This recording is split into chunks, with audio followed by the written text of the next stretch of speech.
Hello and welcome, Reds. Welcome to the instant post-match reaction show. A disappointing performance, well, more than disappointing performance by Liverpool. As we said on the watch-along before a ball was even kicked this evening, we anticipated that it was going to be an extremely difficult game, and hence has been the recent last 10, 15 years of watching Liverpool. Even before we had Jurgen Klopp, the days of watching a Rafa Benitez side play at home at Anfield, the likes of Wigan, the West Broms, the Portsmouths, that would frustrate Liverpool. And by Lord, Luton very much did frustrate Liverpool. And first play, and as you can see from my title, not going to sit here and moan about our decisions really, because yes, decision here and there, but at the end of the day, Liverpool in the final third of the pitch weren't good enough to win this game of football. And hopefully this isn't a reoccurring thing that does happen this season. Thankfully, Liverpool, we do find ourselves 10, 11 games into the Premier League season, but we just weren't good enough in the most important area of the pitch, and that was in between the 6-yard box and even just outside the penalty area as well. Liverpool were frustrating, disappointing, whatever superlatives you want to really throw at it. Liverpool, yes, you can talk about the supposed handball. For me, that's not a penalty, in all honesty. It was a quick counter-attack by Luton. Luton played to the whistle. The transitioned extremely well. And that was a reoccurring thing that happened throughout the whole 96, 98 plus minute game anyway. Luton, we knew what the threat they would pose. They play 5-3-2 formation. They'll compact the box. They'll frustrate Liverpool in every element of the game tonight, and they very much did do that. As I said, I'm not going to jump on a post-match and just moan about could we have had a penalty and all that. Fair enough, like we did on the Tottenham game, where it was a legitimate goal that was disallowed, then sound. We can do a 2-hour special on that. But tonight, Liverpool, yeah, that's when you know you've had a bad game as a football fan, when you're complaining about refereeing, the odd refereeing decision. Liverpool, that's Darwin Núñez chance, and we all love the lads. And I'm not just picking out Darwin tonight. Every single player, apart from, I'd say, Ryan Gravenberch off the back of this game, Alisson stopped that game from Liverpool losing that game fundamentally anyway, from us losing that game. I think it was in that second half save where he denied a Luton player from putting that ball into the back of the net after he didn't really have a lot of to do, really. But chat, get your comments in the comment section below. If there's any Luton fans, do let us know your thoughts on that performance. I think if they're coming out the ground, they'll be disappointed to not come away from 3 points. But I think in the hard light of day, really, I think when you look at the budgets of Luton compared to Liverpool and the majority of Luton's opposition teams, the budgets, it's light and day, really. The fact that they've got a point or nearly got a 3 points out of the game today just shows how much of a great performance that was from their lads, really, from man to man. And as you can see there, chat, the link is in the description. Well, the link is in the comments. So if you do want to jump on, have your say on the post-match show tonight, do let us know. But big up there, Gary, Talio Jack. What an absolute farce. Missed opportunity tonight, Gary. It very much was, mate. And this is probably the frustrating thing since we've had Jurgen Klopp, when we have just missed out on the title by 1 or 2 points. Every single time. And this is what defines Liverpool and Manchester City. And everyone go, yeah, all the charges and all that. But forget about that. We know they've done that. But when it comes down to fundamentally winning games of football, they get games like this over the line. And hence why they've won the last 4 or 5 Premier Leagues out of the last 6 years or whatnot. Something stupid. Fundamentally, they regardless, they've got the quality on the pitch. Liverpool have got the quality on the pitch. And I just watched Carragher's interview after the game and said, of course, there is a fundamental difference in terms of the quality from a technical aspect between City's and Liverpool's midfield. But we brought in Szoboszlai, and I'm going to get to Szoboszlai as well, because he was really wound me up tonight as well. We've got McAllister, we've got Salah, we've got Núñez, we've got Jota, we've got Gakpo, we've got all these creative players. But it's when, and I think it was all of us, we noticed it in that game. It got to like the 20th, 30th minute, and Liverpool players were looking around going, It's going to be one of those days, boys. It's going to be one of those days. And it's about that inner strength and that inner belief and the confidence, really, to come to grounds like Luton, or just come to grounds, regardless if it's going away to the Etihad.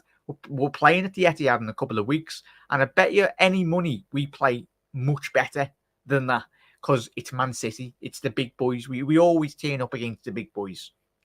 But it's always that's where leagues are defined, really, in terms of come what the end of May. Moments like tonight where you needed to win. A couple of weeks ago when we had those missed opportunities as well. Obviously, the Tottenham game, obviously, we know the controversy in relation to that. But when you peel back that and you take those elements away from the game, missed opportunities again in that Tottenham game, and missed opportunities already this season where we've, was it 2 weeks on the bounce, City dropped points already this season, and Liverpool fundamentally did not capitalise on those 2 weeks of winning 3 points. And that's football. That is the hard margins that sour grapes really might sound like, but that's what winning is. It's winning those moments where you're not always at your 100 best, but you grind it out. You get the ball over the line and you win. You win ugly, really. And hopefully this is a realisation, not just for Liverpool players, but for all of us, really, that there is so much more work to do in this season. Alongside in Europe as well, it's all been plain sailing. But when you come up against the bigger teams in Europe, in Europa League, even in the Premier League as well, it's extremely difficult. And this is what Liverpool need to start doing now. We need to start taking our opportunities. Like, and as I said, I mentioned Nunes. Nunes tried his best, but fundamentally Nunes needs to be burying at least 2 or 3 of those chances tonight. And it's not me picking him out because I love him. You know me, chat, to be a regular viewer on the channel. Nunes is, I love the lad. We all love the lad. We back our lad. We back Nunes. Continue to shout Nunes. But he needs to be burying those opportunities. Fundamentally, he needs to. That ball to the back stick where Salah, he was probably surprised, and I think the camera pans straight back to Jurgen Klopp at the end after that chance happened, and he was screaming. And by all accounts, it looked like he was screaming at Salah, saying to him, "Why are you not shooting?" But Salah's unselfish nature probably played a big impact on Nunes but he's Nunes, he's a striker, should be anticipating that, and he should be burying that in the back of the net anyway. And Liverpool come away from that game winners 2-1. But if only football was that easy. And he had a couple of opportunities. But the main thing as well, we'll get to everyone's comments as well, get straight into them. Shock and Pow. Niall, I don't know if you're free, mate. The link is in the comments, mate. You're very welcome to jump on, have your say. Probably having your tea anyway, mate. But yeah, dissipating. It is shocking, mate. Big up there, Zane. Nunes was abysmal. We need to be more delicate in 2 of those. Delicate in those 2 chances. Zane, yeah, that's the thing. I'm not going to sit in and defend those missed opportunities. Really, we know he's getting in, but we know his qualities. Look at that Newcastle game a couple of weeks ago, chat. 2 clinical opportunities. I think Nunes struggles when he has to absolutely think of something. Like when he actually has to think and take his time. Like there was moments tonight where there was a ball played in behind. It was that first opportunity he had in the game where he needed it, and then he struck it straight on the volley, and it was a good opportunity. And he, I think he can in the top right corner of the goal anyway, in the crossbar.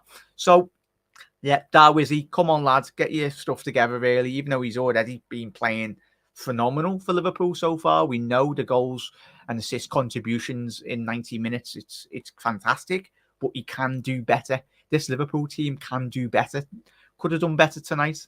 But if we want to be thinking where we want to be come at the end of May, we need to sharpen up very, very quickly. Anyway, either we hate November or November hates us as well. Big up there, Paul. Massive thank you for tuning in, mate. Chat, make sure you are smashing that like button as well. Massively does help out anyway. As Gary said, toothless in attack, Jack, and not at Farslar. It was. Big up there, Niall. I'll bring Niall in as well now. How are we? Niall? Are you good? How are you, pal? Can you hear me? Please, mate. Thoughts on the game, mate? disappointing to say the least, wasn't it? Second there now. Oh, are you on mute or am I on mute? Hang on, I might be on mute. No, I have you there now. You all good? Oh, that's why. I can't hear you. There you go. Yeah, how are we? Not too bad, mate. Well, disappointing. You see my what are we? 10 minutes in, my little rant. Attack it in which way you'll probably. I've just mentioned Nunes, mate. He needs to be burying some of those chances tonight, mate. Yeah, he's he delights us and he frustrates us all in one, really, doesn't he? He can be sublime and then be silly. It's crazy, And I was looking at the game today and the way it went off, and I was looking at it and saying, why are we shooting from distance? Why are we panicking about getting the ball on the back of the net? We've 90 minutes to deal with this. There's no rush. There was an anxiety about us. Just didn't really want to put a foot on the ball. Our structure was kind of all over the place. We kind of lost our formation. There was players popping up all over the place. And then to get caught on the counter against them is just absolutely shocking. It's just, that's unforgivable, really. You know what I mean? And then again, relying on Lucho to come off the bench after the week he's had. Imagine how tough he's had it this week and stuff like that. And he comes on and shows that bit of composure and mentality that we need in those moments. So many misses, And I know people will turn around and go, yeah, but we're still in and around the title race and stuff like that. But no one should be those top teams. They don't go there and drop points like that. And we were there was just an anxiety about our play. There was a casualness for the first half an hour, like we were just in a pre-season friendly or a training session or something like that. Going, sure, there's plenty of time. I seen Virgil van Dijk picking up the ball and just holding on to it, and no rush, no urgency to move the ball around at speed. It's when you start laughing now that does my head in. They're all laughing. And I know that's their coping mechanism, probably like all of us, when we see Nunes plays the ball over for the 5th time this evening. And you're like, come on, boys. But it's that a player I wanted to mention as well. I mentioned before, mate, as you were watching as well. Dominic Szoboszlai, probably for me, his worst Liverpool performance he's had so far in his career. Obviously, we know better days will be around the corner for not just him, but this Liverpool team, mate. But it was, as you said, as you alluded to there, mate, perfectly, was Liverpool when it come round to the edge of the penalty area, we weren't shooting. And for me, Szoboszlai was an arrogance, not just in Szoboszlai's performances, but an arrogance really as a whole team collective. It was like, oh, we'll turn up and we'll get 3 points. That's not how football works, mate, and we all know that. You mentioned it in your watch along, even who was it? Was it Gomez who booted the ball out of one of the players and stuff? And then you also mentioned about Trent having a bang with a shot from 35 yards out and all. And this is what we do sometimes when we face a low block. I mean, all we had to do today was just take the same approach as we did to Forest. Be patient, open them up, move the ball quicker. And I know we were on about recycling the ball and stuff like that. I don't mind if we recycle the ball to try and move the structure and open spaces up for players. But we were recycling the ball, and then you Kanate putting his foot on the ball, you had Virgil putting his foot on the ball, and you badly need a game. You badly need a goal in a game like this, And I'm looking to the bench and I'm thinking, who could we bring in? Who could we change up and stuff like that? There was a couple of options there and all. And I see Kostas Tsimikas coming to the sideline, and I'm going, we'll get to him as well. What are we doing here? What are we doing? If anything, you needed to change the formation, go maybe 3 at the back, push them on a lot further and stuff like that. Look, it was just it's just when you see things like that, it's just so frustrating. I mean, that guy frustrates the hell out of me anyway, on the best of times and stuff like that. But just that recycling of the ball, just going back and, holding on to it and settling with it and all that kind of thing is so frustrating. And look, we have to give our props to Luton and stuff like that. 100%. Yeah. The sad thing about it as well, as many chances as we missed and stuff like that, they'll be sick they didn't get 3 points. They'll be sick. You know what I mean? And it's just one of those things. And it's, you've McAllister there, and I don't know what you feel about McAllister. We love some of the stuff that these guys are doing, but at times he's just so petulant in the way he plays. Balls are played into him and he's not aware of what's happening, and then he has to fix it up by causing taking a foul or keeping a foul and then getting booked and stuff like that. We're 10-11 games in and he already has a ban now, and it's just I think we're very much sacrificing his whole game, mate. We're bringing him in and he's not a 6. I think when we've done our shows in the past, mate, we knew we could play those positions, but he is he's not even half the player he was at Brighton, because we know he's not playing that a bit more advanced role in midfield. Like tonight would have screamed out for how many times did we watch Brighton when McAllister was playing for them in those tight pockets of space in behind a back five or whatnot? He'd be playing those threaded through balls. Like for me, we are sacrificing far too much of Szoboszlai's game. And for what anyone thinks about Endo, what level or whatnot he can play, we've got to recognise 60 sat on the bench for the last couple of weeks. And I know it works, as you alluded to with the Forest game, Niall, was spot on. And just, we know we're at home, we're anticipated games where you know you have a lot of possession, and we had a lot of possession tonight. But as you mentioned with the goal, mate, we absolutely got cut open, not just in terms of the goal, but in terms of a lot of transitions tonight. For me, I want to be seeing, and it's quite broad or whatnot, and this is me not saying that Gravenberch had a bad game. He was probably one of Liverpool's better players this evening, but I want to see a recognised 6. I don't want to be seeing playing an 8 in a 6 position. Obviously, he offers a bit more control, but I want to see McAllister higher up the pitch, and we missed and a play we did miss, Niall and chat. Curtis Jones. This game cried out for the Curtis Jones anyway, mate. But I'd like to see Endo at least play in the 6. And those transitions now in a couple of weeks when we play City.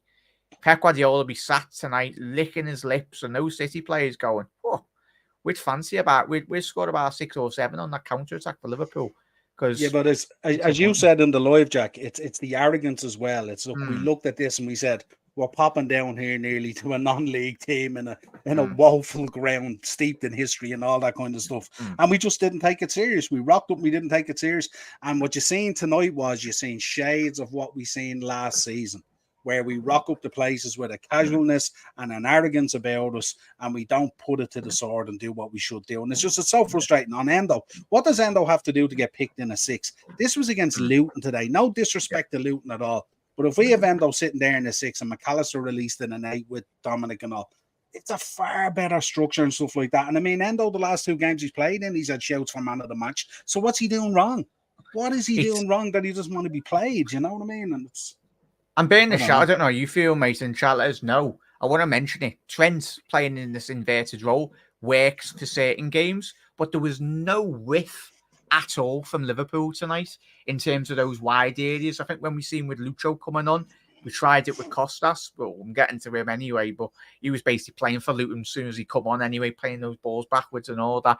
And that last moment in the game as well now, and Chas, don't even remember the last kick. What does he do? You've got about 7 Liverpool players in the box, plays the ball backwards, and then as soon as that happens, the referee is, rightfully so, going to be blowing his whistle. But in terms of Trent in that inverted role, mate, or Liverpool's lack of width,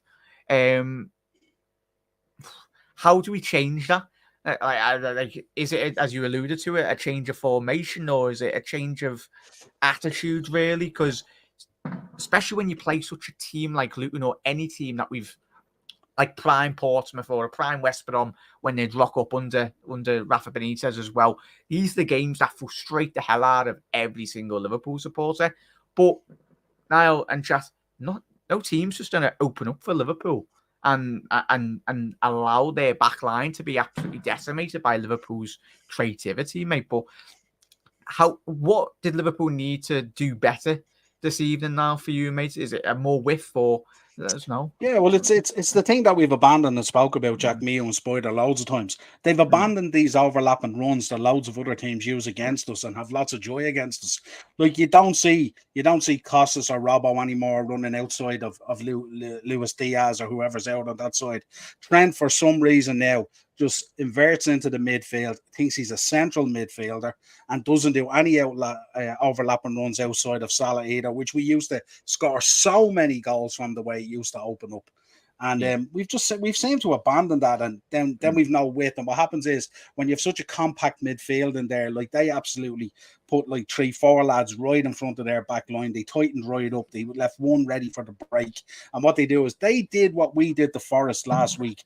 They suckered us in and hit us on the break. What we did last week really good against Forest was at times we gave them a little bit of possession to come out and feel like they were playing a football game, and then we absolutely hit them on the counter every time. So what they did was, Luton very simply did, they looked at the Forest game, they said, you know what we're going to do? We're going to do what you did to Forest. So they gave us loads of the ball, suckered us in, and then hit us on the break. And as you said, they could have had a couple of goals. They hit us a number of times on the break. But we don't do any more. We don't do those overlapping outside runs anymore. They seem to be a thing of the past now for some reason. As you said in the watch along as well, like our return off set pieces and corners is shocking. We've got two lads in there, two giants in there. Massive. Gravenberch as well. Big lads. All these lads. We've so many big lads. And for one reason or another, I don't know whether we sacked the set piece and corner guy or what we did, whatever's happened, but we cannot seem to find the goal. Virgil van Dijk in the box for corners is as weak as anything. I can't believe it. And everything then, his arms in the air. Why wasn't it a penalty? How come I'm not getting a decision? We do the exact same things when it's down our end. It's absolutely ridiculous. And it's just so poor. Like to drop points there is just, it's disgusting, really. You know what I mean? And the week that was in it where you want to go out and put on a performance, we've had a difficult week off the pitch with Lucho and all that kind of stuff. The other day we went out and we put on a performance. We wanted to do it for him and stuff like that. He's back in the side today, which means hopefully everything is good with what's progressing with the dad and whatever else there. You know what I mean? To take a guy, to have to pull a guy like that, and it was great to see him get minutes and to be back around the squad, and you know that can take his mind off. You can see it in his face, the kind of week he's had. He's drained. You can see it in him and stuff like that. So I was delighted that he got on and got a goal and stuff like that. But you look at his goal. His goal was the only bit of composure. A little bit of luck that we had in the game, mate, isn't it? Like he literally scored a header from the same place. From the same place Nunez missed the shot. Yeah. It's just shocking, like, you know what I mean? And how was McCallum? Like, how did they not make changes at half time? There was at least 3 players on the pitch there should have been hooked at halftime. And again, my fear was, here we go again, this little bit of sentiment going on and stuff that's creeping back in. Let's not do that. Let's make the changes. If you don't perform, get hooked. It doesn't matter if it's 10 minutes, 15 minutes, 20 minutes. Look what we did for 20 minutes. First 20 minutes, casual as be damned, and we were all calling it going, what are we doing here? We're not at it at all. Taking shots from 20 yards, 25 yards, 18 yards, and all. Just play the simple pass through the channel. That's what we do. You know what I mean? And it's just Mo Salah not in the game at all. You know what I mean? It's just... But that goes to the point now you've alluded to there, mate, and chat already so many times this season. Like, Salah himself, he's already such a quality player himself. Like, we all see it. It's when teams do that, and Luton done that extremely well. He double-manned up on Salah, and he doubled up a couple of times on certain other players in this Liverpool team. Salah should have that technical understanding. We know he does. But in terms of his own performance, if he's not getting any joy down that right-hand side, come a bit more central, come a bit more deeper as well. But that's where, I think even when we brought Cody Gakpo on in that second half, Niall and chat, there was literally a moment where Gakpo was playing on the halfway line on the right-hand side of that midfield. It's like, what are you doing? Gakpo, speaking of misses, my God. That was Nunez. Like the Nunez chance, mate. Like Gakpo. The Gakpo chance as well. All of them. But if you look at the ball going into Salah, the balls go into Salah, and as you said, he has 2 or 3 players on. No support. And that's where exactly he's so isolated, and that's where we used to have Trent running in there or Harvey or whoever it is, giving them that support. On the overlap, and then you can switch it. He can move in closer between the 6 into the 18-yard box and stuff like that. You can play that pass into him instead of him having to try and beat 2 or 3 players to create an opportunity and then flash it wide or flash it over or whatever it is. But we don't give him the support that he needs. This was what we spoke about last season so much. Salah out so wide, hugging the line with no support, just totally ineffective and stuff like that. Now listen, look, it's hard to come on and give out. We've had a good start to the season, but going down there and performing like that is unforgivable. But we know, as you said when you started the reaction, we have this type of performance still in us, so there's so much more work to do. And as the gaffer said, even in the pre-match and stuff like that, you know, we're only beginning this transition. You know, we have to allow this team time to gel and perform. And like, we've had an unbelievable start to the season. I don't think I've ever seen a midfield rebuild that has hit the ground running so good up till now. But this is a reminder to the gaffer that there's still work to do in January and next summer and other areas to be looked at and all. And you know, I said it, I'm crying out at the moment. That left back situation needs absolutely root and branch treatment. It's not good. Not good. Yeah, 100% there, mate. Lucas, give us a thumbs up when you're ready, mate. Kev or anyone, the link is in the pinned on the chat as well. But I'll get through a couple of comments as well. I'll add Luke in here. All right, lad. Let you rant in a little second, lad. Like all three of us are fuming, chat are fuming as well. But if there's any Luton fans tuning in, credit to your lads, second to none, man to man, we're tremendous. And on another night, should have really come away from this game with 3 points. I hope you're well, Luke, mate. Just going to wrap through all these comments. We were lucky to get the draw in the end as well. We were, Raymond. Even my ma popped it in. And when she was cooking the tea, she go, bloody hell. We were lucky. Massive thank you, Mark, for dropping, obviously, Niall's link and obviously Dave's link. Please do drop in Luke and Ricky's and Ben's channel link in the comments as well. Be much appreciated. Trent had his hands full defensively. Yeah, he got absolutely ran ragged tonight, mate. He did on plenty of occasions. Obviously, that save with Allison where was it Ogbeni absolutely demolished Canate and Trent down that left-hand flank. Should have really scored from there. But yeah, blocks and dribbles attempts is shocking, really. Massive thank you there, Mark. Everyone knows the best way to control a game is in the dominance in the midfield. A good DM will stop counter-attacks and crush opponents' spirit. Never stop to work as well. Obviously, Luke had to just shoot off there, Luke. If you're still watching, mate, just drop back in when you're ready, mate, and we'll get you in. Been a while where we've had control of a game. It has done, Mark. Number 6 role has been the most invested. It has been the most invested position the last 2 years in the Prem. That is not a coincidence as well. Gutted Jack Panov, I think we all are, mate, but it's disappointing, as Niall said before. Could this be, as you mentioned here now, if it is an opportunity, could you imagine if we allow Tottenham to win the league this season? If City do have a drop-off season and we are not there, that would be, to say the least, it would be disappointing anyway. Forcing Mac into the 6 isn't working, and we have an agreement with Andre. Why did we not get Ryan and Endo into the 6? Those are there, mate. Luton are a Premiership side, no, not conference. Some experienced players, and we had a bad day at the office. We did, Paul, but we've had a couple of bad days at the office already this season, mate. And Liverpool do finish second, and we're 2-3 points off. Come what the end of May, we know the games, and this game tonight would have been one of those games. And that's where winners are made.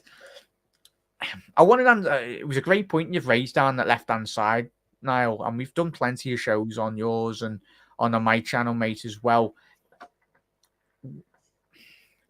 We sacrifice. I think we've done plenty of shows, as I mentioned now. Robbo, his game has been massively sacrificed. Like, why do you think Liverpool, of course, with this 3 formation or different formations that we do play, is that down to Klopp or is that down to the personnel currently that we don't have? How would you address that, mate? I think it's a great point that you've raised and an important point that really Liverpool need to improve. Yeah, I think we have the personnel to still play with a bit of width. I think the problem that we have at the moment, I think it has to be. Sorry about that. Oh, is that your phone? I'll just switch that off. It's all right, man. All good. All good. I thought that was Luke's. I think I've just muted Luke there. I thought that was his. No, I muted myself. No, that was me. Sorry about that. Yeah, no, as I said, I think we have the players to do it. I think the main problem that we have at the moment is I think we've had a change in our thinking in terms of how we play and stuff like that, because we can't just, like, Robbo just suddenly hasn't forgotten like how to run on the outside against wide of Luis Diaz. I think what happens is I think they make a number of those runs at times in matches. And because Lujo tends to cut in from the left to the right, it's like a wasted. The run nearly feels like a decoy. And I think playing at left back or at right back, I think there's only so many of them you'll make before you go, geez, I'm a bit gassed out from this really at this stage if you're not going to receive the ball back. I think what it is, look, we've said it before, when we play these low block teams, we need to just go wider all the time, but probably from the wider positions. we're not delivering that really. We're lobbing balls into the box. You've seen it today. Many times that we lob balls into the box today, we're not actually picking a player out. Yeah. You know, we're actually just lobbing the ball in and hoping that one of our guys is on the end of it. And there was even a number of times today where we put balls into the box and there was only one or two of our players there, where we should be flooding the box at that stage if we're on the front foot and stuff, you know. So I think it's a little bit of a change in mentality and a change in thinking. But I just think we've moved a little bit away from the width where we used to get a lot of joy, where we could whip balls in and stuff like that. But I don't know. Even Darwin should be getting on the end of a lot of balls. He's a big enough unit as well, you know. And when you think about the giants we have in the team, and just really no return from the wide areas at times, and especially off corners and set pieces, and then you just, as I said, you just see the petulance then kicking in when it's not going your way. Shots from here, there, and everywhere. Balls being booted out of play. Sloppy passing. No one taking responsibility.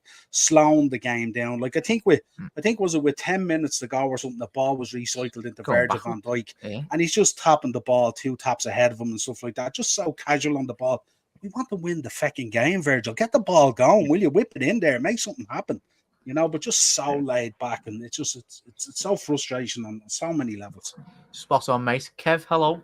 Luke, Luke, if you're here, mate, just if you just even get rid of your camera, we'll be able to hear you through the audio if you want, mate. If it's just a slight connection issue. But Luke, how are we, lads? Sum up that game from your end, if you can. Do you know what? I generally felt first 15, 20 minutes, I think we actually did enough to try and score. Obviously, the goalkeeper's pulled out a couple of saves from Darwin Núñez. Obviously, he's trying that goal he scored against Bournemouth in midweek, isn't he? And I think second half, I think we were just slow at the blocks. I think, again, we were very patient. We don't really sort of want to try and sort of press further up the pitch. You know, we don't. It just didn't look like we really wanted to try and sort of take a go in the second half, in my opinion. And you know, from the corner, and I was sitting there watching it. I even turned around and said about 10, 15 minutes. I said they'll get a chance, they'll get a break, and they'll score, because they look dangerous. Even before they scored, they had 1 or 2 real dangerous moments. For me, I feel in midfield, I thought McAllister lost the ball so much. I'm actually kind of glad that he's going to be suspended for the Brentford game, because I think it might give Klopp a different idea for what he might want in midfield. I think it's now actually play a DM and stop getting counted. Maybe that. I mean, look, at the end of the day, we all know that Endo for me isn't obviously good enough in my opinion. But at the end of the day, he is a defensive midfield player, and obviously he could be the option that goes into the game on Saturday next week against Brentford. I mean, or Sunday, I think he will be as well. You look at, I think Harvey Elliott's performances over recent games. I think he may be deserving a start, not in the 6. Obviously, I know he's not a 6, but you know, there's options that Klopp can sort of explore. I was kind of weird about his changes, in all honesty. I thought Salah was awful. I really did. And you know what? He did it a lot last season, and I don't know why. For me personally, him taking Jota off, I'm not saying it's the wrong decision, but I'd have taken Salah off beforehand. I generally thought Mo Salah tonight was awful. Darwin obviously missed a handful of chances. Obviously, he's got to score that one at the end. But I couldn't understand the changes. I really couldn't understand them, and I just think we look hopeless today. Yeah. You know, Luis Diaz has come on and saved us, but still, for me, it's 2 points dropped. Man City are looking at that, thinking to themselves, really? Like, we're smashing these teams by 4 or 5 goals. You know, look at what they've done to Bournemouth yesterday. You know, they conceded the odd sloppy goal. So, I don't know, we'll still score 6. You know, Liverpool haven't got that. You know, we've defended better this year. Of course we have. But, yeah, I just, from that second half display, mate, I generally just felt we're not going to win this game. And I feel we've salvaged something that we haven't deserved. So, you know, fair play to Luton. I hope they stay up. You know, they're a good little club that, you know, I wasn't, the only thing that I will say, obviously, unfortunately, in the second half, their fans obviously, you know, chanting obviously the songs that they did in the second half, which I thought was absolutely disgraceful from their fans. But obviously, regarding from the team perspective, I thought their midfield, I thought worked really hard. I thought Barkley, I thought worked really well. Is it Nakamba, the one who got the yellow card in the first half? I thought he was excellent. Their centre backs today, Lockyer, I think that's their captain. Absolutely superb. Proper centre half. Yeah. Absolutely brilliant. But no, fair play to Luton. But Liverpool needs to do more. They really need to do more. So hopefully Klopp might be able to sort of get a couple more ideas going into these next couple of games, because it's not going to get any easier. Toulouse away, then Brentford at home, and then we've obviously got Manchester City. So doesn't get any bigger. Not exactly. Yeah. Sorry, one last thing. I mean, easy saying it, but do you think there's a bit of a trust issue at left back? Because I know Robertson's out. And seeing Gomez start today, do you think it's a bit of a trust issue with Tsimikas? Because I think Tsimikas was quite poor when he came on anyway, but we've missed that outlet anyway with Robertson going forward into spaces, and Gomez don't offer that. I think I just don't understand the new sign of a contract for Costas. I think tonight antipified exactly why he wasn't starting tonight when he come on. For me, I don't want to see him in a Liverpool shares ever again. Costas Tsimikas might be a bit harsh, but it's that mentality when, like, the last kick of the game, he's playing the ball backwards. And every single time when he come on, every single ball hit the first man. Now, I mentioned it before. It's not good enough. And not just Costas, but the players that are coming in, you want to be seeing the impact. And as you were alluding to before, Luke, in relation to City as well, that's what exactly everyone goes, charges and all that. Take that away, focus on the players on the pitch. They get the results over the line, hence why they've won the last couple of titles anyway. Like that, they've got that mentality drilled inside them. Their inner belief as well. We've only won the league once in that 5-6 year period under Jurgen Klopp.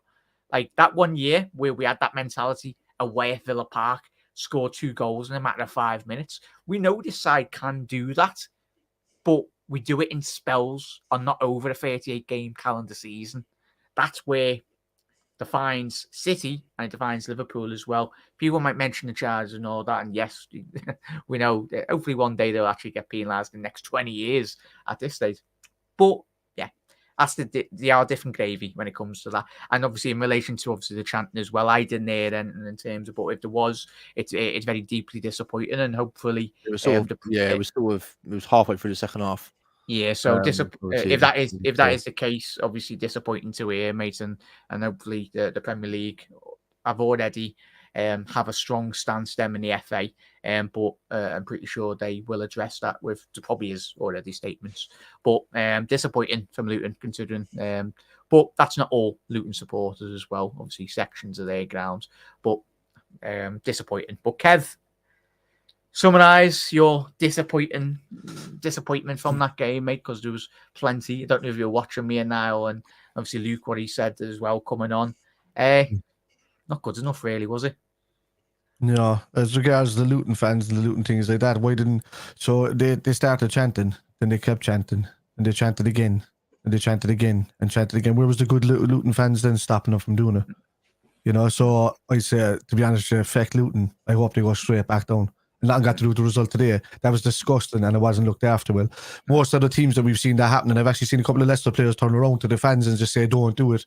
You know, when it happened the last time at Leicester, nothing happened today. Everybody used that to their advantage with that chanting. Everybody used that to their advantage to get the result. The result was the most important thing for them to get across the line. So I'm done kind of that way with there. Tsimikas, I don't want to see in Liverpool shirt again. I was always trying to advocate for him. I don't want to see him there. He's not good enough. He's terrible. He's lost his ability to cross, which is the main reason why we brought him in the first place.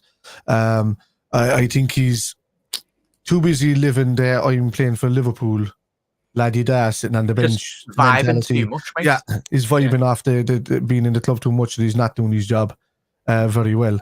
You can't expect Gomez, who's a left back. He did his job where he defended.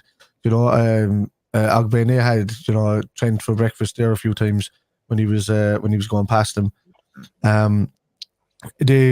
The man to me, Salah was disappointing. He was glued to, and I know that in the pitch, but he's a world class forward. He should be able to turn around in these boys on a penny. You know, you've seen what he did before in the past, where he's turning big defenders like Harry Maguire, and you know, when we're 1-0 down, then ends up getting 2 goals. You know, so look, for me, we have these games. If I look at one slightly narrative or positive thing, we have these games around this time of the season, nearly every single season, where, you know, it's a Hull 1-1, or it's a Burnley 1-1, or we lose to a West Ham 3-2, or we, you know, Crystal Palace 1-1, or so. It's always around the same 2 weeks of the season that we get one of these results. So it's not new for me. I just didn't expect it against Luton. Well, probably would have expected it against Brentford next week or something like that. Around this time of year, but I wouldn't have expected it against Luton. I mean, they were there for the taking. The first 15 minutes showed that we were all over them. Nunez missing those chances there's no excuse for that. I love the guy, and I think he'll come across for Liverpool. I think he'll be really good, but there was no excuse for missing those kind of chances in the game. It was so like all he had to do was put, regardless of whether he thought Salah was offside or not, all he had to do was put it in the back of it, and it would have been given a goal. And then Luton would have, they would have come out, they would have stopped defending so much, and with the 5-4-1 or the 5-5, I should say, and then you probably would have seen a different game then at that stage. If what's the maybes still don't win games, but it's at the end of the day though, it's just I have this, even before any goals went in, anything like that. Once I heard those chanting starting the whole, and I'm like, it's your first time in the Premier League, and you're representing your club like that, and they were doing it so much. Like there's no excuse for other Luton fans. I don't care if you're a Luton fan in the chat. Like if you're at that game, you should be holding your head in shame as well for telling them to stop, to not boo those guys that did it.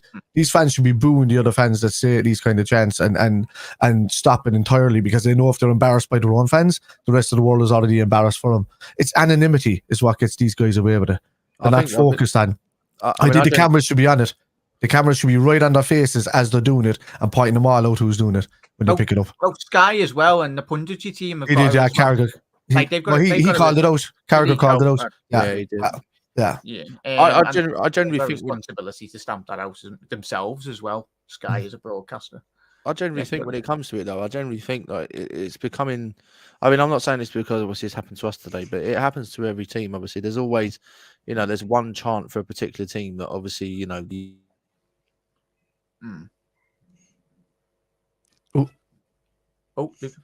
Luke, your voice is gone there. It's a stupid mic. I agree. I agree with what Kevin's saying. In all honesty, it's like you're representing your football club at the end of the day. When you're on the big stage, you've like that club have worked really hard over the years to get to where they are, and then they obviously just go and embarrass them like that. I think it's come to a point. I think all right, for Luton standard, obviously, like a financial charge could be an option, but I generally think it's now come to a point where if this is just going to continuously happen, then if you seriously love your football club that much, I'd start deducting points off teams. I really I generally think it's come to that sort of stage now. Like, what is a charge going to do? Like, what is it? Oh, we're very sort of like a statement will come out tonight from Luton. They'll say, "Oh, we condemn, the vile chants, obviously, against the Liverpool fans and Liverpool team, and we're going to deal with it appropriately." No, like if you seriously love your football club that much, don't do it. And if they do it, and it goes for every club, including Liverpool as well, because look, we've got sections of our fan base that obviously want to do things like that, and it's wrong. But if it happens, I'd start deducting points because that shows how much you really care about the football club. I think Liverpool at this stage on the last few years, they've because I remember all the Busby Boy chants and all that kind of stuff back in the day that were really nasty between, but that was all clubs did it at that stage. Cool. I think really the 99% of Liverpool fans in general have turned away from that kind of stuff, and it's only your Neanderthals that you find in every club that are doing it. The problem is there was a lot more than just a couple of handful of Neanderthals that did it today. It was a big majority of people that were in one stand that did it. But at the same time, look, we didn't get up for the game, but we didn't get up for the game. We should have gotten up for the game. I'm sick of us not giving the same respect to Luton, to City. I'm sick of that. I'm sick of not seeing it on the pitch. It needs to change. If that's the case, start your Harvey Elliott's, start your Curtis Joneses, leave the big boys on the bench if they're so. Play it like you would if it's a Europa League game, and I bet you anyone you get a completely different result. Curtis got rested, didn't he? They were saying that he picked up an injury, Curtis Jones. Supposedly, potentially an injury. No, stick Endo in there. Rest Sabasli. Stick Jones. Oh well, not Jones, but stick Harvey Elliott in there from the start. Gravenberch would be up for. He was well up for it today. He had a great game today. I think I personally think Gravenberch was our best player. Him and Van Dijk, I think, because Van Dijk cleaned up very easily in the back of the lineup. He was really good in the air. He was really good in his feet. He was quick again. But yeah, it's I actually have a part of my stream paused right there that you could see what I thought of Costas Tsimikas at the end of that game. I was watching it a while ago before I came on, and it's Don't, because it's monetized this video. Oh, is it? Okay. I had a so couple of me videos in recent weeks. No monetization because there was a couple of effing jeffing. But well, I yeah, love the way there's Niall- an F in there, all right. There's no nasty words, but there's an F in there, all right. Yeah, but yeah, I would. I love the way Niall said a certain word before, proper Irish word, but it was non-expletive, which was great. The FE version.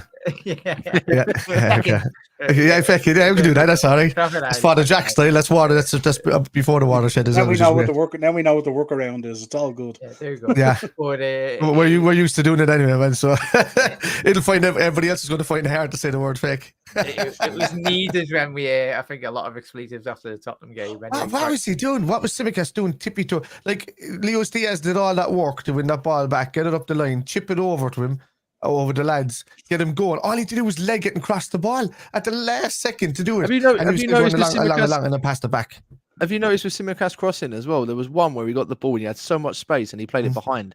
Yeah. He must have played about 4 or 5 crosses when he came on, and they went behind all of their. Even I'm not being funny. As soon as he got the ball out wide, I bet Luton obviously they put themselves in the penalty areas to try and defend the cross, and they thought, yeah, he's going to knock it backwards. Yeah, and obviously it was behind.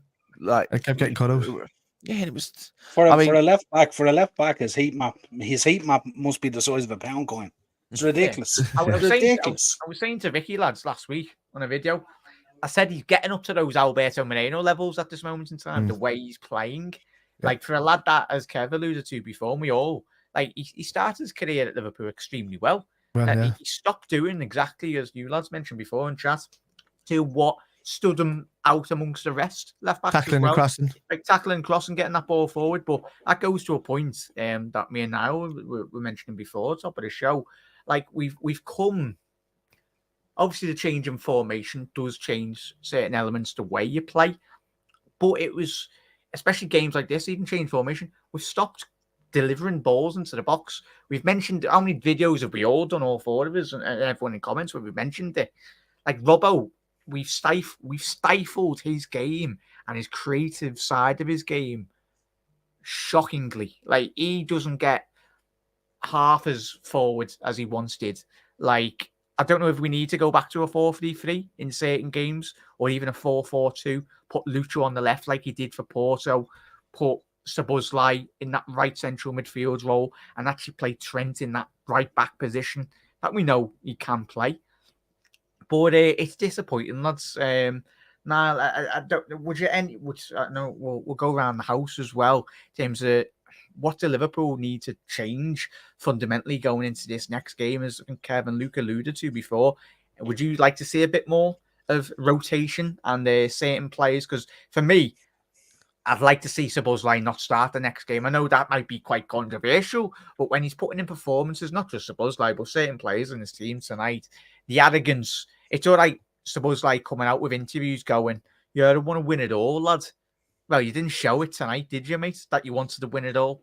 Like, it's one thing saying it and one thing actually applying it and applying it into the actual game.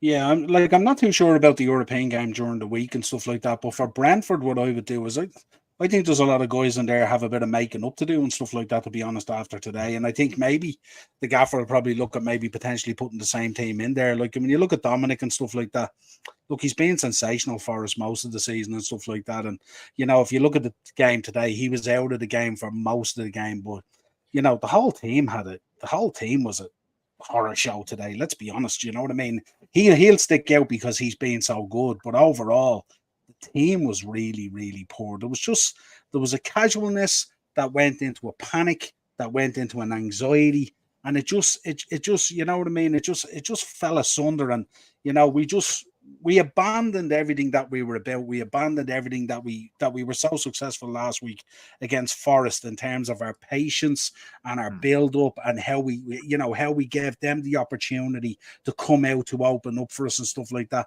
We didn't do that tonight. We got on top of each other. There was no space to perform. Everything was condensed in the middle. We didn't utilize the wings.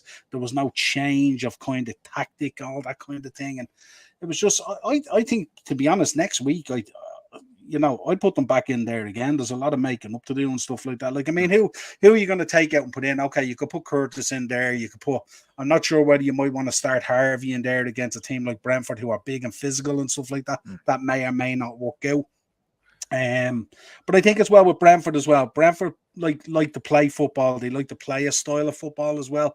That might work to our advantage as well. They won't sit in necessarily the way Luton sit in, as Kev said, with 2 banks of 5. That's not really their game and stuff like that. So it could play into our hands.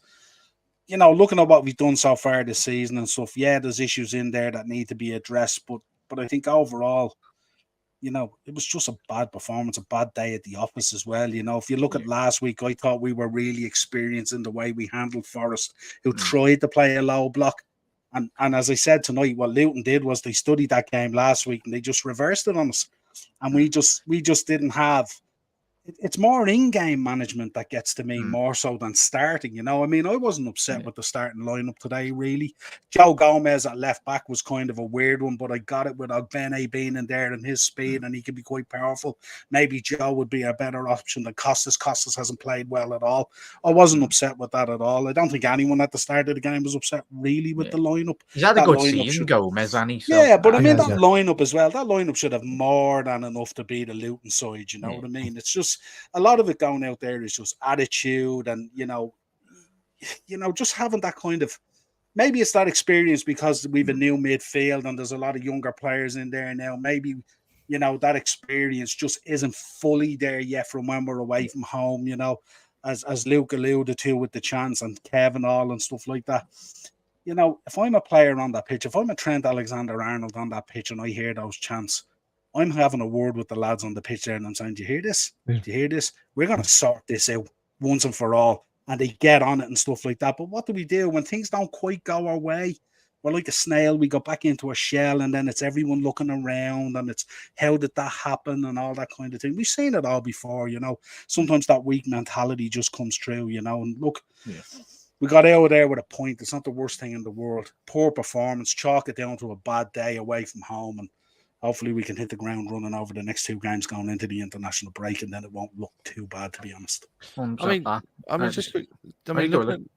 at the bigger picture. I mean, obviously, Jack, you got the league table up here, and obviously, it's, you know, defensively we look better. You know, we still obviously like concede goals, obviously from breakaways and, you know, like, which is always it's always the norm watching Liverpool. I know we conceded from a corner, but, you know, shock, the goal came from Simicas's side. I know obviously it's a corner and defensively, but yeah, I just think even in the second half, I think when Gomez came off, I think like they just sort of switched it around, didn't they? They thought we can attack them on this end. I think they had 2 or 3 really good chances from that area of the pitch. But I mean, how with Toulouse game, I think you can afford to maybe rotate it a little bit. I think we're in a good position in the group now. You know, at the end of the day, we've won our first 3 group games. I think a win in that, like, we qualify. I think we can use those 2 games in that competition. To be fair, I know, like, obviously we only need like the 1 win to officially qualify and win the group, but we're going to win the group anyway, and, you know, we'll win our last home group game, and obviously that would consolidate the win. But I'm looking at that Brentford game, and you know that Brentford game is must win.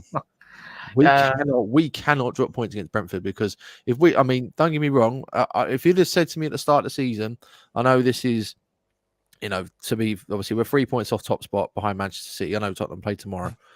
If you was to say to me from 11 games, you know, we'd be 3 points off of Manchester City, to be fair, I'd have taken it. Obviously, the situation, obviously, that we've, you know, unfairly lost a point against Spurs, and then obviously dropping points today. So that's Brighton as well, that performance. Yeah, so like, you know, the Brighton game, we should be getting out of sight, and that, you know, we've dropped 3 big games there. You know, at the end of the day, it's poor on our own behalf. But look at the bigger picture. At least today we've got something out of it.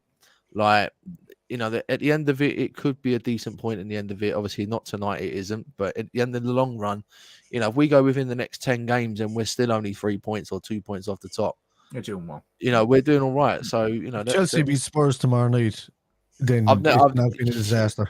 I've never actually, to be fair, I've never actually wanted Chelsea to win a football game more than ever now, to be fair.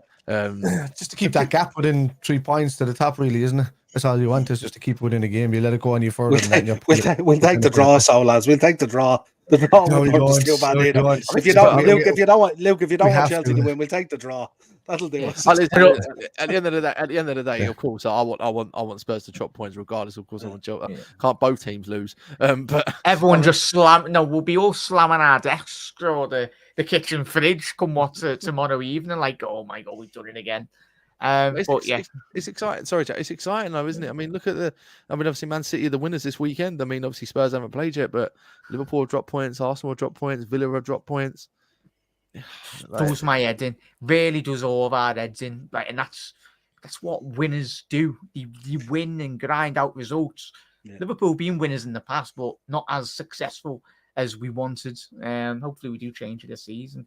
Kev, we'll get your. Isn't it amazing, Jack? Isn't it amazing when the door opens, we never step through Does my it? head. That's That door of opportunity opens, we That's rarely mentality. step through it. We're so poor with that. That's mentality. Like, it all stems from the mentality. Because I'm pretty sure of all four of us all chat as well within that changing room. I said it before the even stream went. I said, like, I said on my opening passage before we even kicked off, I said, don't have this mentality.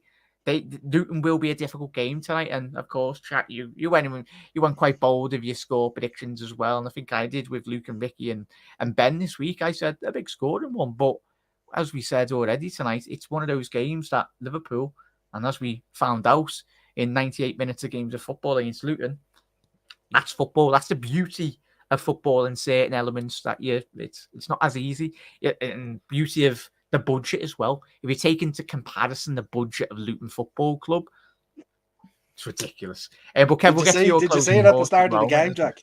Did No. you see the stats at the start of the game on Sky? They said that Luton have spent 32 million in the last 35 years or something like that.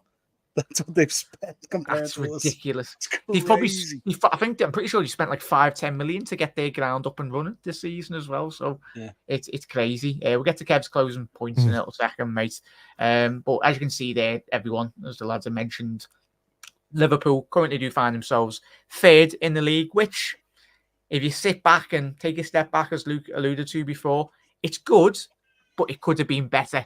And it's that could have been better where is the mentality. I'm hoping the players tonight are going back on the train or whatnot, or probably getting an airplane or whatnot, the pampered lifestyles that modern day footballers have.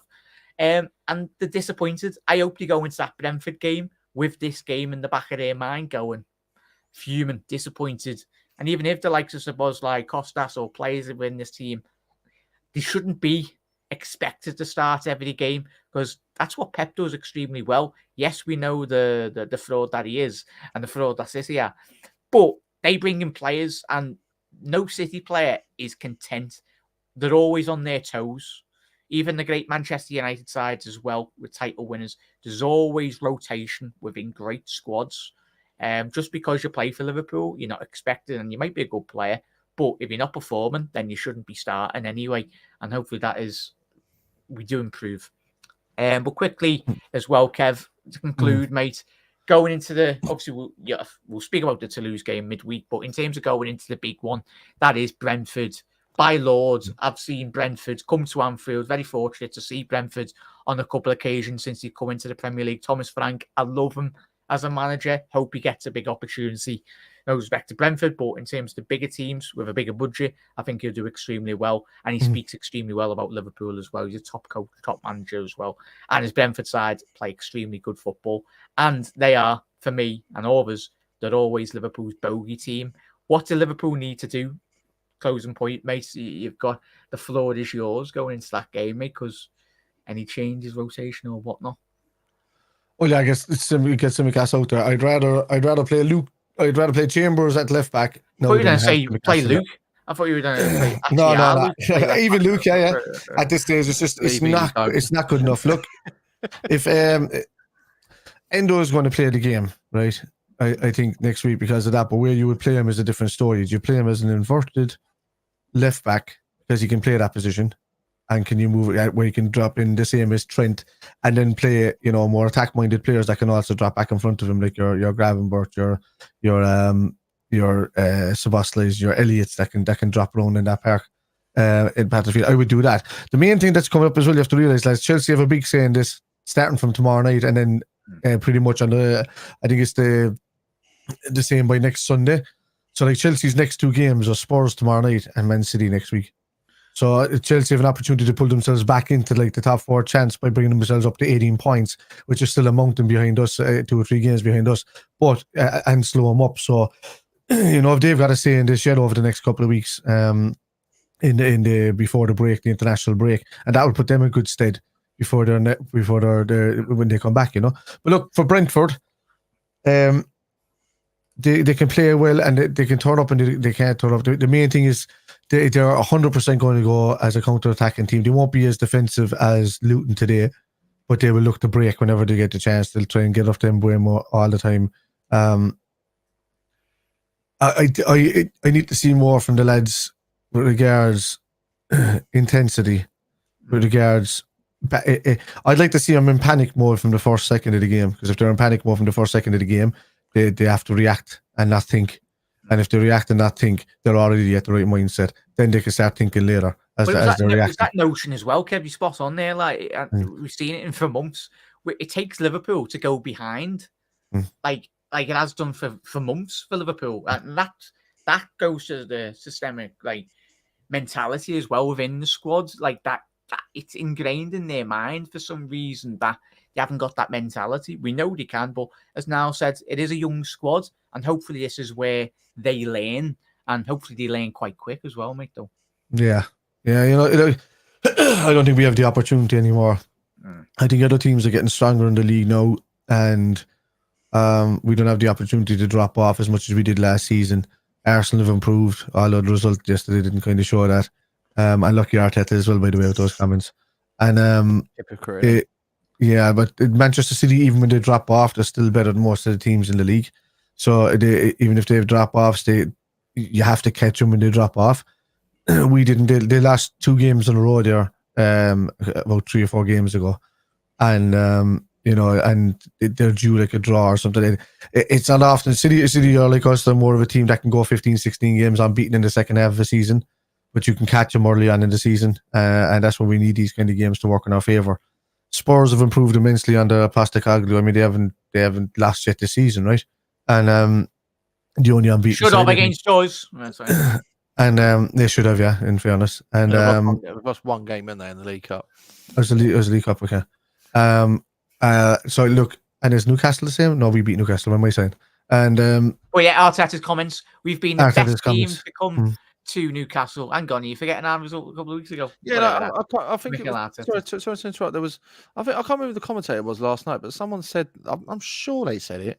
They said Arsenal were the only team to beat Newcastle at home in the space of about 8 months or something like that. And I thought to myself, did no one see our result? Like, did no one actually? I'm sure that's what they said at the start of the game. They were probably talking, Luke, 11 men, not 10 men. Yeah. Maybe. Maybe. Yeah, okay. Go ahead, Kev. Just finish there, lad. Yeah, no. Look, Darren will pick his head up from this today. I think he's more angry at himself, and I don't think any of the fans are going to hold him I'll hold him I'll hold him by the sword for that miss that he If he's doing that in May and we're 2 points off City, then we'll love him to death, won't we? Anyway, but it's me, Eddie. One thing I think. Just quickly, one thing with Darwin. I think, don't get me wrong, he's got to score. I mean, it's harder to miss, but what was quite impressive with him, to be fair. I mean, was it a minute later? I think he had a chance. He did that straight at target. Yeah, it was good. And Carragher made a great comment. I think he needs to hit it early. Did you imagine? Do you think that's something that? Do you think that's something that basically he needs to try and do a bit better when he's more composed in front of goal? It needs to be instinctive and less blasé. So for me, he needs to use his instincts. Yeah, when he was playing against last week and he got that goal, stepped inside twice and whipped on it. Look at the Real Madrid goal, back heel. It's when he has to actually think of the opportunity, boys. He's given too much time. Yeah, if he's given too much time, he overthinks it. Or he thinks, the ball's coming in, I got loads of time in the world, nobody's near me, I'm going to put it into the top corner, and then it ends up going that way. So that's exactly what I think is the mentality, because he's sitting there himself going, what did I just do? But he doesn't understand that's what he's doing. He's just overthinking it and then not reacting. Missed that. So he's he's picturing who he's going to celebrate and all that, man. That's what it is. And gets lost in the moment. Kind of like Joe Gomez when he plays right centre back. When he wins the ball back and he does something, and then he got lost in the moment, and then he loses possession or something like that before. But he's been brilliant this season, so I can't say anything about him. So he's done great since he's come on this season. Roll up our sleeves, Kev, Luke, Niall. Punish the next team. Punish the next team and just leave it at that, and then get ready for City. So.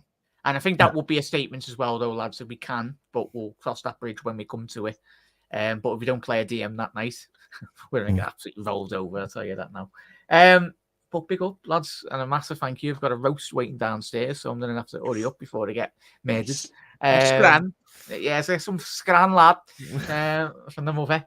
But Kev, massive thank you for coming on. Niall, Luke, I get obviously the lads. Now, please, you shout out your socials, please, mate, and what you've got coming up this week on your channel. Mark, if you're still in, drop the lads' channel links in the comments, please, mate. Oh, he's already done it. Don't even have to ask. The legend. There you go, Mark, legend. Yeah, it's the Upper Tier podcast on everything, folks. And of course, the Liverpool element of it is the Shankly sessions within there.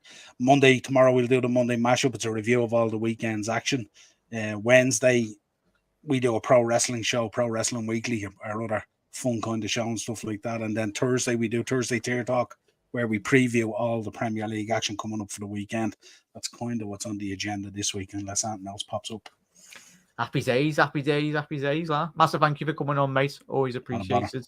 And then we've got Kev. How are we, lad? Are you streaming tonight, lad? Oh, you're there. No, I finished. I got the 1,000 gamer score in Alan Wake, so I destroyed that. Completed it, mate. But and the same with what have I done the last couple of weeks? Assassin's Creed Mirage. What was it called? Mortal Kombat. What's the other one? Oh yeah, Alan Wake. Did all of them and it was all smashed. Achievements done, game over. But look, lads, no, I'll be back for Toulouse on Thursday.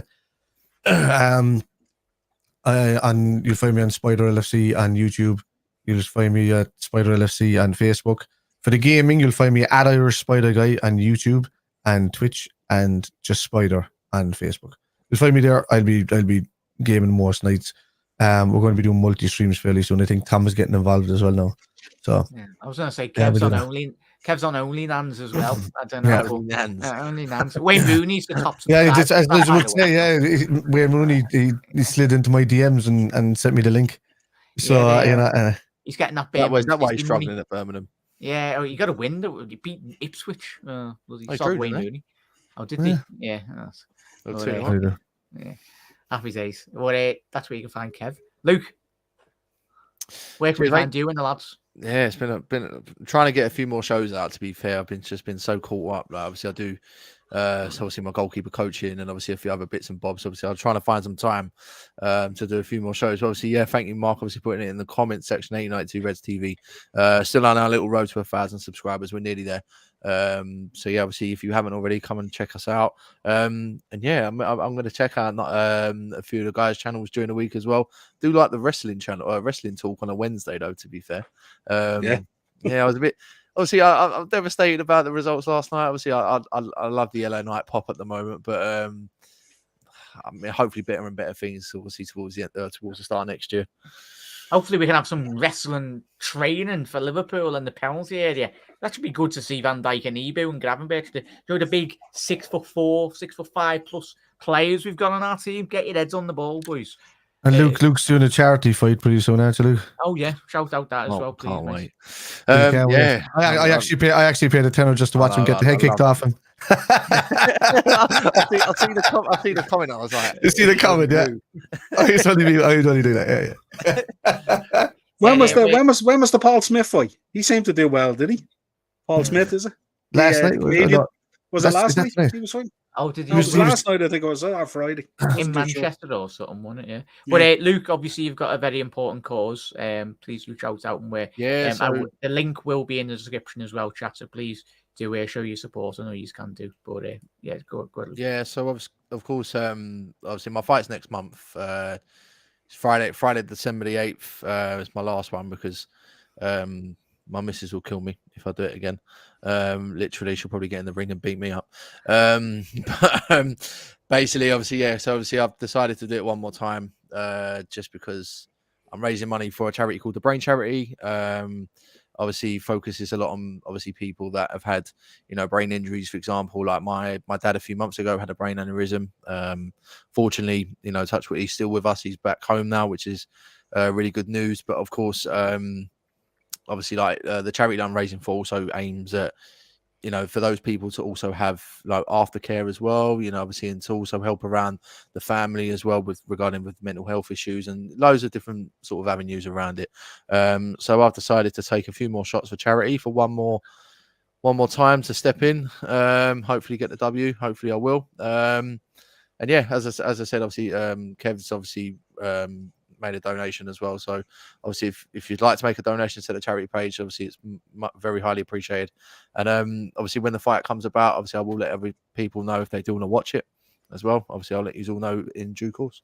Yeah, happy days, mate. And obviously, thoughts on all of us and everyone on the channel, mate. And thinking of you and the family, mate. And your dad's an absolute warrior, lads. And step by step, we'll get. We want him back in the hospital now. Don't stop winding us up. Yeah. He brought you into the world, lad. Look after them. They changed your nappies and all that, lad. So it's all good. I'm changing his now. Big up there, lad. But massive thank you, Kev. Massive thank you, Luke, Niall, as well, as always. And most importantly, everyone, if you are watching up until this point, you're absolute bloody legends. If you just tuned in and you've missed the show, rewind it. The links to all the lads' great channels are in the description as well. So please do head over, show all your love and support. Disappointing for Liverpool again tonight, but we salvaged the points. We'll find in a couple of months, come at the end of May, where we do find ourselves. But we'll be doing a watch along on Thursday night as well. There'll be plenty of shows throughout the week, as the lads will be as well on their channels. But Reds, look after yourself. Enjoy it. Whatever you're doing tomorrow, going to work or college or whatever, go and smash it. And yeah, the Reds will be, as we know, will be back to winning ways. But Reds, never walk alone. And yeah, see you later. Nice one, lads. Ta-ra.